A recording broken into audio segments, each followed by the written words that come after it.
की आपल्या सर्वांना माहित आहे की या राज्याचे मुख्यमंत्री देवेंद्र फडणवीस साहेब असतील, दुसरे उपमुख्यमंत्री एकनाथजी शिंदे साहेब असतील, सुनेत्रा वहिनी पवार असतील आणि दिवंगत उपमुख्यमंत्री अजितदादा पवार साहेब आपल्यामध्ये नाही आहेत. परंतु या सर्वांनी एक घोषणा केली होती. निवडणुकीच्या काळामध्ये आम्ही सर्व शेतकऱ्यांना एक आश्वासन दिलं होतं की आम्ही शेतकऱ्यांची कर्जमाफी ही करू. आज दिवंगत दादा जरी नसले तरी सुनेत्रा वहिनी असतील आणि आमचे फडणवीस साहेब असतील, एकनाथ शिंदे साहेब असतील, या सर्वांनी सर्व शेतकरी संघटनेचे जे नेते होते, राज्यातले नेते होते, या सर्वांची एकत्र एक बैठक या सह्याद्रीमध्ये लावली आणि त्यांच्या भावना जाणून घेतल्या की आपण काय केलं पाहिजे. आणि त्यावेळेस या राज्याचे मुख्यमंत्री देवेंद्र फडणवीस साहेब यांनी एक घोषणा केली होती, या राज्यातील जो शेतकरी अडचणीत आलेला आहे या शेतकऱ्याला कुठं आर्थिक पाठबळ दिलं पाहिजे. या उद्देशानं 30 जून पूर्वी या राज्यातील माझ्या शेतकऱ्यांचा कर्जमाफी ही दिली जाईल, ही मुख्यमंत्री महोदयाने जी घोषणा केली होती. आपल्या माहितीसाठी जो आज प्राथमिक अंदाज आहे, खरं तर आचारसंहिता असल्यामुळं काही गोष्टीमध्ये आम्हाला त्याचा उहापोह किंवा खुलासा करता आला नाही, परंतु आचारसंहिता 22 तारखेला ती संपलेली आहे.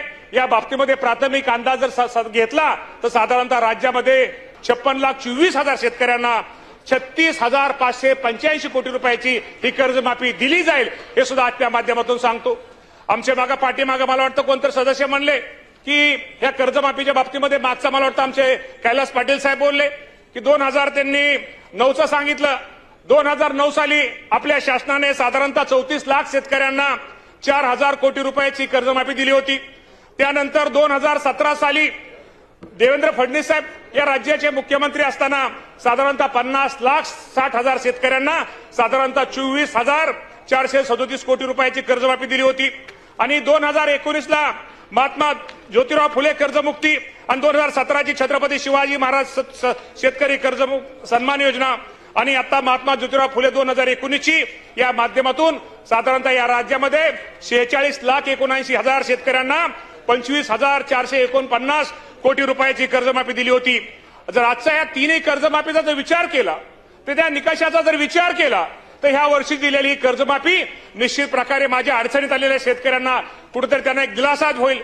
आणि अजूनही त्यामध्ये काय सूचना आहेत, त्यामध्ये अजूनही अडचणी आहेत, लोकप्रतिनिधीच्या काय सूचना आहेत, शेतकरी संघटनेच्या सदस्यांच्या शेतकऱ्यांच्या काय सूचना आहेत, त्यामध्ये राज्याच्या मुख्यमंत्र्यांनी एक आपल्या सगळ्यांना एक आश्वासित केलेलं आहे की या बाबतीमध्ये निश्चित प्रकारे यामध्ये तुमच्या ज्या सूचना आहेत त्याचा समावेश करून माझ्या जास्तीत जास्त शेतकऱ्यांना याचा कसा लाभ होईल यासाठी निश्चित प्रकारे भविष्यामध्ये आपण निश्चित त्यामध्ये सुधारणा करून माझ्या शेतकऱ्यांना कर्जमाफी दिली जाईल.